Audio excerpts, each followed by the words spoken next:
তো আজকে ভিডিওটা শুরু করা যাক। তো তোমরা প্লিজ ভিডিওটা আমার দেখো, আর ভিডিও ভালো লাগলে অবশ্যই একটা লাইক করে দেবে, আর আমার চ্যানেলটাকে সাবস্ক্রাইব করে আমার পাশে থাকবে।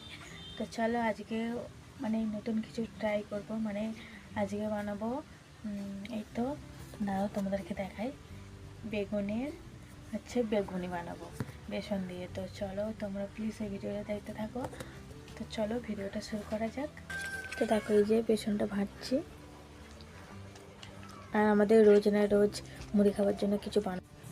তো এই যে বেগুনটা কাটবো এখন, কত সুন্দর কাটতে পেরেছি আমি।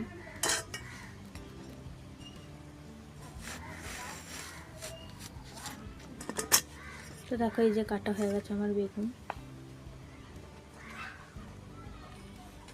তো চলো তার সাথে সাথে এর বড় বড় লঙ্কাগুলো শুধু বেসনে ডুবিয়ে তেলে ছেড়ে দেবো। তো তোমরা কখনো এরকম খেয়েছো? তো চলো, আর পার্ট 2 দেখার জন্য লাইক, সাবস্ক্রাইব আর শেয়ার কমেন্ট অবশ্যই করে দেবে। আর পার্ট 2 এ দেখাচ্ছি তোমাদেরকে যে আমি আজকে কী করে বেগুনি ভেজেছিলাম। তো দেখা হচ্ছে পরের ভিডিওতে। তো ততক্ষণ তোমরা সুস্থ থাকবে, ভালো থাকবে। এখন বাই।